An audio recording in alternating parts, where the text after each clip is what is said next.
ਕਿਸਾਨੀ ਸੰਘਰਸ਼ ਦੇ ਵਿੱਚ ਸ਼ਿਰਕਤ ਕਰਨ ਵਾਸਤੇ ਵੱਖ-ਵੱਖ ਲੋਕ ਵੱਖ-ਵੱਖ ਸ਼ਹਿਰਾਂ ਤੋਂ ਆ ਰਹੇ ਨੇ ਤਾਂ ਹੁਣ ਵਕੀਲ ਸਮੁਦਾਇ ਵੱਲੋਂ ਵੀ ਇੱਕ ਵੱਡਾ ਇਹਦੇ ਵਿੱਚ ਹੁੰਗਾਰਾ ਭਰਿਆ ਜਾ ਰਿਹਾ ਹੈ। ਤਾਂ ਜਗਾਦਰੀ ਸਿਵਲ ਕੋਰਟ ਦੇ ਵਿੱਚ ਜਿਹੜੇ ਵਕੀਲ ਨੇ ਉਹ ਅੱਜ ਇੱਥੇ ਪੁੱਜੇ ਨੇ ਤੇ ਤੁਸੀਂ ਦੇਖ ਸਕਦੇ ਹੋ ਕਿ ਵਕੀਲਾਂ ਦਾ ਵਫਦ ਇੱਥੇ ਕਿਸਾਨੀ ਸਮਰਥਨ ਵਾਸਤੇ ਪੁੱਜਾ ਹੈ, ਜਿੱਥੇ ਕਿ ਪੰਜਾਬ ਵਿੱਚੋਂ ਵੀ ਕਈ ਵਕੀਲ ਜਿਹੜੇ ਨੇ ਇੱਥੇ ਪੁੱਜੇ ਸੀ ਤੇ ਹੁਣ ਹਰਿਆਣਾ ਦੇ ਵੱਖ-ਵੱਖ ਸ਼ਹਿਰਾਂ ਦੇ ਵਕੀਲ ਇੱਥੇ ਪੁੱਜ ਰਹੇ ਨੇ।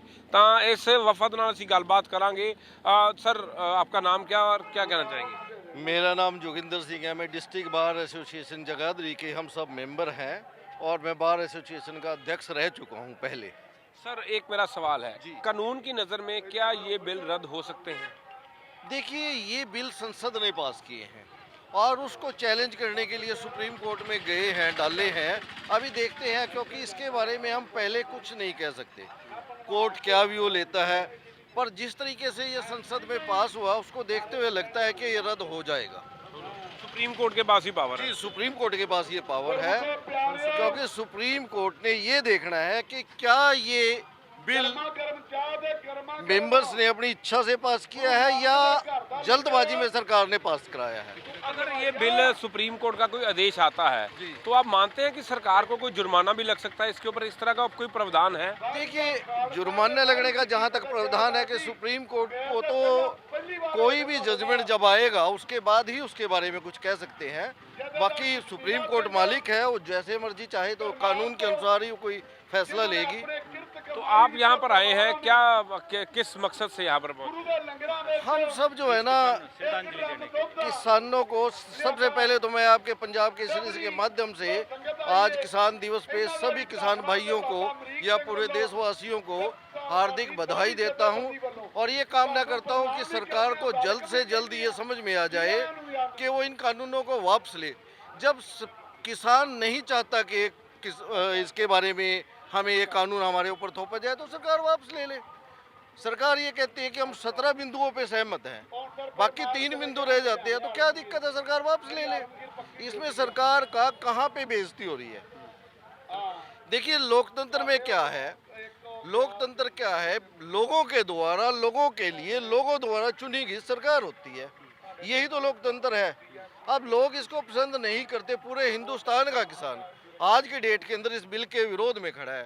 अब सरकार को क्या चाहिए कि इसको वापस ले ले, क्या बुराई है सरकार का? इलेक्शन से पहले एक वादा था जब उन्होंने वोट ली किसान की कि हम स्वामीनाथन रिपोर्ट CO2 फार्मूले के तहत लागू करेंगे, लेकिन आज सत्ता में जब बैठ गई है और उस किसान को भूल गई और इन्होंने बिना किसी किसान संगठन से राय लिए एक कॉर्पोरेट घरानों के प्रभाव में आकर उन्हीं के कहने से इन्होंने बिल जो है एक ये बनाया और ज़बरदस्ती राज्यसभा में पास करा दिया। तो हमारा तो यही कहना है कि ये सरकार, जैसे इन्होंने ज़बरदस्ती लोगों के ऊपर थोपने की कोशिश की कि दोबारा सेशन बुलाए लोकसभा और राज्यसभा का और इसको खारिज करे और स्वामीनाथन रिपोर्ट के C2 फार्मूले के अनुसार किसानों को उसकी फसल के वाजिब दाम दे। ये बिल जो है गलत है।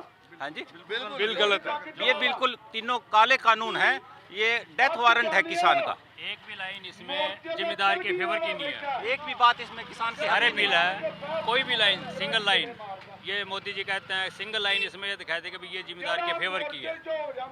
एक बात अब ये कहते हैं कहीं भी बेच लो, वो तो पहले बेच रहे, अगर ज़्यादा रेट मिलेगा तो पहली बिक्री, अब दोबारा क्या करने की जरूरत है? और MSP को लीगलाइज करें और क्रिमिनल ऑफेंस बनाएं उसको कि अगर कोई भी कॉर्पोरेट का घराना या प्राइवेट कोई भी कंपनी किसान का फसल खरीदती है तो वो MSP से नीचे ना खरीदे, अगर खरीदे तो उसको कम से कम 5 साल की सजा हो।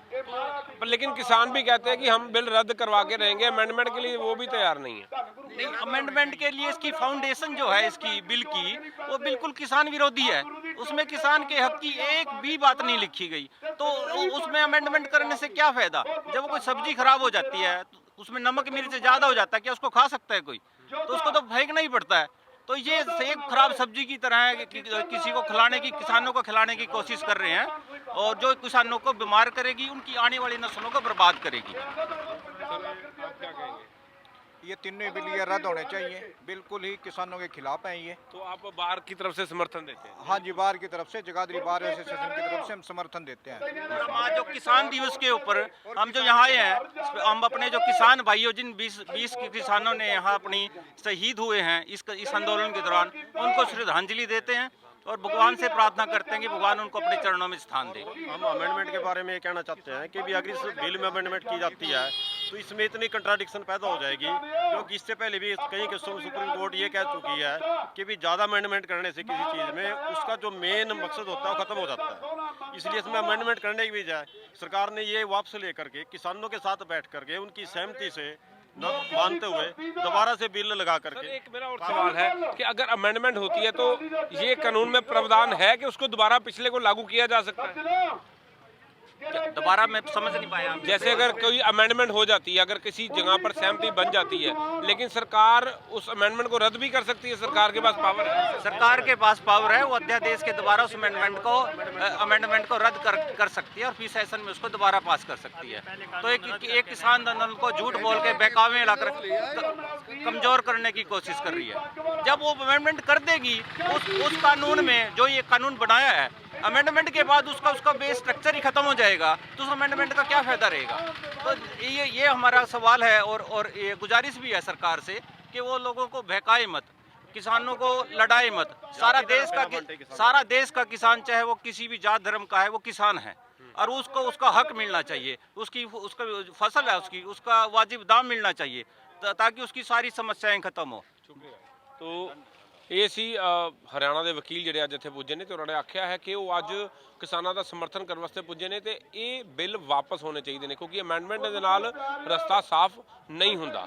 ਕੈਮਰਾਮੈਨ ਅਕਸ਼ੇ ਦੇ ਨਾਲ ਸੁਮਿਤ ਖੰਨਾ, ਜਗਬਾਣੀ ਟੀਵੀ, ਸਿੰਘੂ ਬਾਰਡਰ।